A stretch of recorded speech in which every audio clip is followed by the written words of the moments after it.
Welcome to this video presentation on power generation and distribution using heterogeneous microgrid system. With the pace at which the human race is advancing in various fields, the question of availability, distribution and security of energy stares at our face.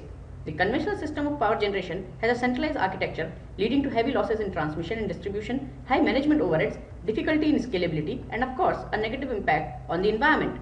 Moreover, reachability to the remote areas and villages is also an issue, as the questions are aplenty, so we need to explore innovative, unconventional and at times unorthodox means of power generation and distribution. Use of heterogeneous microgrid is one such means. We propose that instead of generating and distributing power from a single huge grid, let us realize a network of microgrids in a decentralized architecture, each of which can supply power to a village or a small town. The microgrids will generate power locally using proven technologies of photovoltaic or wind power or biomass or a combination of these three as per the availability of resources and demand. Due to this, the need to transmit power over high voltage transmission lines is eliminated. The generated power will be distributed using the microgrid, another village, another microgrid and so on. This makes the system scalable at a fraction of cost compared to the existing system. The surplus power of these interconnected microgrids can either be fed to the main grid or fed to compensate the starving microgrids. Coming to the functional details of the microgrid, it consists of a charge controller to regulate the voltage and current coming from the solar panels going into the battery, inverter to convert DC power from battery to AC supply, battery bank for offline storage of energy, and an electronic regulation unit which will be the brain of the system. It will be responsible to regulate demand supply variations by switching among the power sources and if required getting power from other microgrid. The probability of non-availability of all the resources at the same time is extremely small.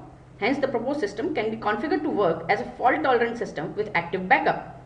Implementing this system will broadly comprise of the following steps. First is installation of solar farm, wind farm and biogas plants. Solar arrays can be installed on the rooftops also.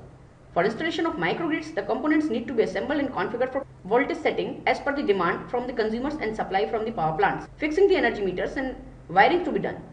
Training the local technicians in each village on how to install service and maintain the plants and microgrids will help in operations and maintenance of the system. The benefits, as can be seen, is decentralized architecture leading to fewer losses, easy management and maintenance, clean and green system which is scalable and reliable. It is interesting to note that this system will be able to complement as well as supplement the conventional system, leading to a reduction in dependence on conventional sources of energy and thereby bridging the demand supply gap to a great extent. Using biogas plant gives multiple benefits. Even its byproducts are useful. Solid residue from biogas plants makes useful fertilizer. Loose biomass residues can be further processed to produce briquettes and pellets which are cleaner and better replacement of fossil fuels or wood for cooking and industrial processes. Biogas can directly be used for cooking in kitchens, thus saving time collecting firewood and preparing fires. Hence, women will have more time to work in fields, care for children, etc. This also means improved quality of air and sanitation. Ultimately, fuel savings, time savings and increased crop production directly translates into an increase in income and uplifting of living standards. The most challenging aspect is awareness. Awareness campaigns, ad campaigns like that for pulse polio and regular training sessions are required to help educate people at all levels. It is important to teach villagers how to operate and maintain the system. This will help in developing a sense of ownership and the people will not only support but also participate. There should be a single window clearance for such projects based on renewable technologies. An honest and sincere effort from the administrative bodies is required. The upfront cost of installation of solar farms and wind farms is high, so direct subsidy from the government will be required. Abolition of import duties on key electronic components and grant of subsidies for such initiatives is very much needed. In addition to this, appropriate incentive schemes, tax holidays and low interest loans etc. will act as an encouragement. There are few risks involved.